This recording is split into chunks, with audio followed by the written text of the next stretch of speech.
मेरी तरफों सारिਆਂ ਨੂੰ ਸਤਿ ਸ਼੍ਰੀ ਅਕਾਲ, ਨਮਸਕਾਰ ਤੇ ਗੁੱਡ ਇਵਨਿੰਗ। ਅੱਜ ਦੀ ਮੈਂ ਵੀਡੀਓ ਉਹਨਾਂ ਲੋਕਾਂ ਵਾਸਤੇ ਬਣਾਈ ਹੈ ਜੋ ਅਕਸਰ ਡੌਂਕੀ ਦੇ ਉੱਤੇ ਅਮਰੀਕਾ ਜਾਂ ਕੈਨੇਡਾ ਆਉਣ ਦੇ ਚਾਹਵਾਨ ਨੇ।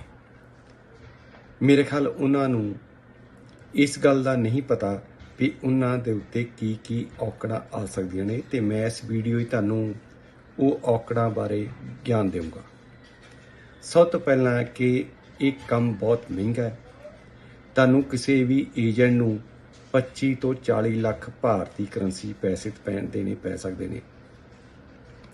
देखो, जिहड़े बंदे नाल तुसीं इंडिया च गल करोगे उन्ने तां तुहानूं अमेरिका पहुंचदा करना नहीं। उन्हें रस्ते विचकार हर देश च वखरा वखरा एजेंट हायर कीता हुंदा है ते हर देश दा एजेंट वखरा होऊगा। उहनूं तुहाडे नाल कोई तरस नहीं आउंदा।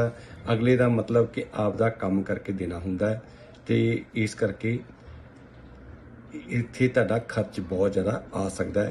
ये तुहानूं जबकि इन्हां देशां जाने वास्ते कोई जमीन वेचण की लोड़ नहीं है, कोई गलत काम करने की लोड़ नहीं है। दूजा की है कि रस्ते जे तुसीं बीमार हो जाओ, जिन्ने भी वैसटर्न कंट्रीज़ ने इत्थे जद भी असीं डॉक्टर कोल जाने आ तां सानूं आपदा पहचान पत्र इस देश का दिखाना पैंदा है, तो उन्होंने सरकार पैसे दिंदी है। तो कोई भी डॉक्टर जाली बंदे नूं दवाई दे के राजी नहीं हुंदा, क्योंकि जे वो बंदे नूं कुछ समस्या हो गई तो उहदे डॉक्टर दे उत्ते केस पै जांदा है।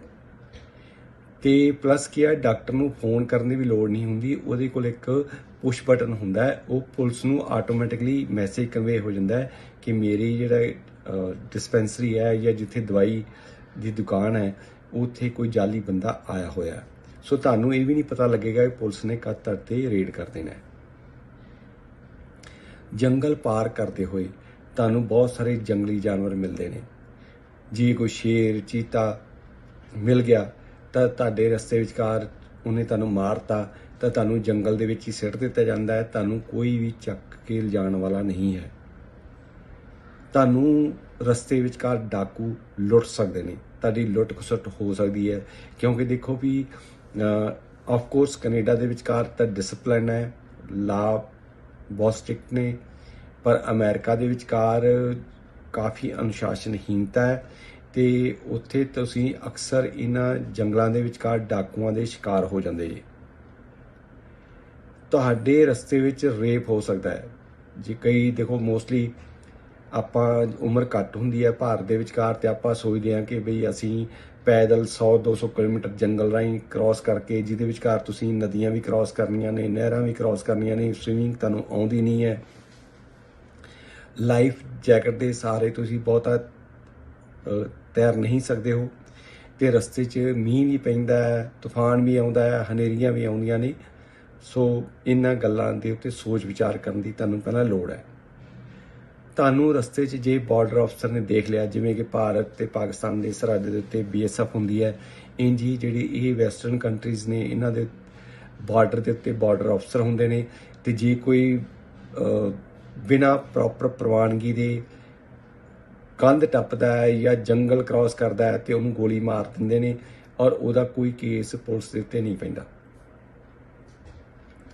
ਦੇਖੋ, ਤੁਸੀਂ ਜੇ ਡੌਂਕੀ ਰਾਹੀਂ ਆਓਗੇ, ਤੁਹਾਡੇ ਕੋਲ ਨਾ ਤਾਂ ਪਾਸਪੋਰਟ ਹੈ, ਨਾ ਉਸ ਦੇਸ਼ ਦਾ ਪਹਿਚਾਣ ਪੱਤਰ ਹੈ। ਤੁਹਾਨੂੰ ਉੱਥੇ 2 ਨੰਬਰ ਵਿੱਚ ਰਹਿਣਾ ਪਊਗਾ, ਚੋਰੀ ਛਿਪ ਕੇ ਰਹੋਗੇ। ਜਿੱਦਣ ਫੜੇ ਜਾਓਗੇ ਇੰਡੀਆ ਡਿਪੋਰਟ ਹੋ ਜਾਓਗੇ।